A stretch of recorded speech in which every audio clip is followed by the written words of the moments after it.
पुराण कथा में बताया है, इस दिन आपको 7 चावल के दाने वाला उपाय तो आपको अवश्य ही करना चाहिए, क्योंकि ऐसा दिन पूरे साल में सिर्फ एक ही बार आता है। और दोस्तों, आप सभी लोग जानते हो कि रविवार प्रतिपदा तिथि का अगर सबसे बड़ा कोई उपाय है तो 7 चावल के दाने वाला उपाय है। तो इस रविवार प्रतिपदा तिथि के दिन आप लोगों को इस 7 चावल के दाने वाला उपाय को जरूर करना है। बहुत सारे लोग होंगे जिन लोगों ने इस उपाय को ना किया हो, मतलब पूरा महीना निकल गया, उन्होंने किसी भी दिन इस 7 चावल के दाने वाला उपाय को ना किया हो। पर दोस्तों, आपके पास एक आखिरी मौका बचा हुआ है जो कि 4 जनवरी के दिन है। तो इस दिन आप लोगों को इस वाले उपाय को जरूर कर लेना है।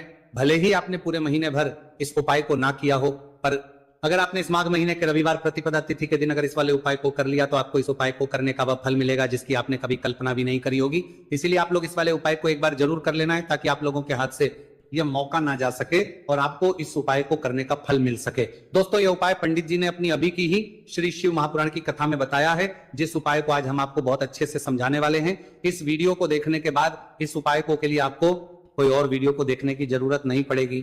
तो चलिए दोस्तों, उपाय को शुरू करते हैं। देखिए, यह इस माघ महीने के रविवार प्रतिपदा तिथि के दिन यह इतना खास होता है, इतना महत्वपूर्ण होता है। देखा गया है कभी कभी बड़े बड़े पूजा पाठ अनुष्ठान से जो मनोकामना पूर्ण नहीं होते, वह माघ महीने के रविवार प्रतिपदा तिथि के दिन एक छोटे से उपाय करने से ही आपकी मनोकामना हो जाती है। और बहुत सारे लोगों ने इस उपाय को किया भी है और उनको इस उपाय को करने का फल भी जरूर मिला है। अगर आप लोग भी इस उपाय को करना चाहते हैं तो आप इस उपाय को पहले अच्छे से समझ लेना, सुन लेना, उसके बाद करना। आपको इस उपाय का फल जरूर मिलेगा और इस उपाय को कर लेने से आपके घर में चाहे किसी भी प्रकार की दुहक और समस्या क्यों ना चल रही हो, आपको उसका कारण भी नहीं पता है कि भाई ये समस्या किस कारण से चल रही है। कुछ भी कारण हो सकता है, जैसे पितृदोष हो सकता है या किसी भी तरह का मंगल दोष भी हो सकता है। तो इस दिन आप लोगों को ये वाला उपाय कर लेना है। ये एक ऐसा उपाय है जिस उपाय को अगर किसी विशेष दिन पर किया जाए तो भाई उस विशेष दिन का जो है वो तो हमें मिलता ही मिलता है। पर हमने उस दिन पर इस उपाय को किया है तो हमें उससे भी बड़ा फल मिलता है और फल बहुत जल्दी मिलता है।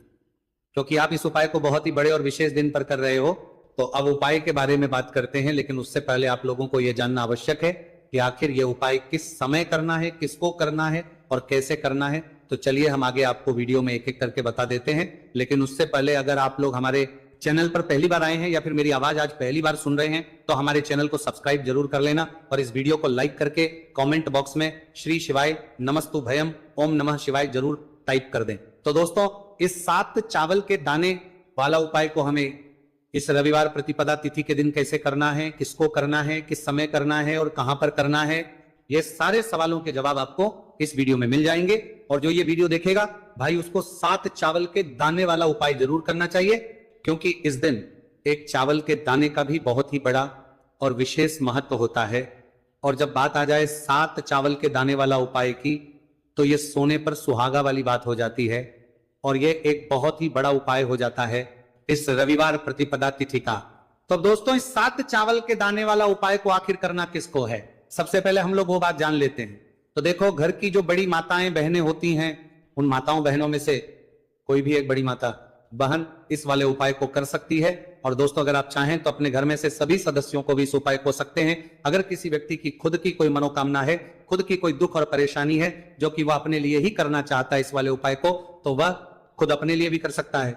बाकी अगर कोई घर में से ऐसा है जो कि अपने पूरे घर परिवार की सुख और शांति के लिए ये वाला उपाय करना चाहता है, तो भाई वो भी कर सकता है, उसमें भी कोई दिक्कत वाली बात नहीं है। कहने का मतलब यह है कि इस उपाय को हर एक सदस्य भी कर सकता है और पूरे घर परिवार के लिए घर की बड़ी माताओं बहनों में से कोई एक माता बहन भी कर सकती है। माता चावल के दाने वाला उपाय को कर सकता है, चाहे फिर वो पुरुष ही क्यों ना हो, उसमें कोई भी दिक्कत वाली बात। इस वाले उपाय को आप लोग सुबह के समय भी कर सकते हो और शाम के समय प्रदोष काल में भी कर सकते हो। अब अगर आप पूछो कि भाई सबसे उत्तम समय कौन सा रहेगा इस 7 चावल के दाने वाला उपाय को करने का, तो हम आपसे बस यही कहेंगे कि इस उपाय को आप सुबह के समय करेंगे तो ज्यादा बेहतर होगा। बाकी अगर प्रदोष काल शाम के समय भी करेंगे तो भी अच्छा होगा, उसमें कोई भी दिक्कत बात नहीं है। तो अब दोस्तों, जो अगली सबसे बड़ी और महत्वपूर्ण बात आती है वो ये आती है कि सुबह अगर हम उपाय को करेंगे तो हमें कितने बजे से लेकर कितने बजे तक के बीच में करना है, और शाम के समय प्रदोष काल में करेंगे तो हमें कितने बजे से लेकर कितने बजे के बीच में करना है। तो देखो, सुबह जितनी जल्दी हो सके आप उपाय को करने की कोशिश करना। बाकी अगर किसी कारणवश लेट भी हो जाओ, थोड़ी देर भी हो जाए, तो 10 या 11 बजे तक भी आप उपाय कर लेना, पर 12 बजे से ज्यादा देरी ना हो, ठीक है, इस बात का ध्यान रखना।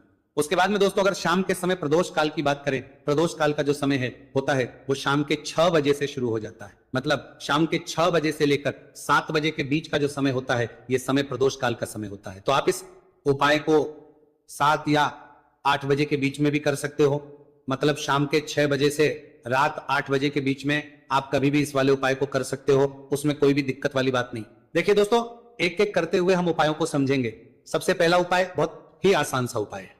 देखो, यदि आपको ऐसा लगता है कि बाबा आपकी सुन ही नहीं रहे, बाबा आपकी मनोकामना परिपूर्ण कर ही नहीं रहे, आपने कई उपाय कर लिए, आप अपनी इच्छाएं महादेव के सामने रख दी, लेकिन आपकी मनोरथ जो है वह परिपूर्ण हो ही नहीं रही है, और आप चाहते हैं कि वह मनोरथ जो आप कई दिनों से बाबा से मांग रहे हैं वो परिपूर्ण हो जाए, तो आपके जीवन के दुहक तकलीफ है ये सब दूर हो जाए। देखिए, हो सकता है आपके घर में कोई कोर्ट केस चल रहा है, या आपके घर में बहुत ज्यादा लड़ाई झगड़े चलते हैं, तो आपके घर में अगर शांति नहीं है, आपके घर में धन की कमी है, धन की वजह से आपके घर में बहुत ज्यादा लड़ाई झगड़े चल रहे हैं, तो आपकी तकलीफ दूर होने वाली है। स्वयं नंदी जी वाला ये चीजें को लेनी है। पहले ये समझ लीजिए, आपको लेना होगा एक बेलपत्र। बेलपत्र 3 पत्ती होनी चाहिए, कहीं से भी खंडित नहीं होना चाहिए, ठीक है। बेलपत्र के साथ में आपको लेना है पीला चंदन, मात्र एक बूंद, छोटी सी टिकी आपको लगानी है बेलपत्र में, इसीलिए थोड़ा सा ही पीला चंदन आपको लेना है, और इस पीले चंदन के अंदर थोड़ा सा जल मिला देना है, ताकि गीला हो जाएगा, पेस्ट के रूप में तैयार हो जाएगा। आ गई इतनी बात समझ में? अब आप क्या करना है, आपको साथ में लेना है 7 चावल के दाने। महादेव आप आपका साथ देने वाले हैं इन 7 चावल के धनों से। अब आपको क्या करना है, भगवान शिव के मंदिर में आपको जाना है।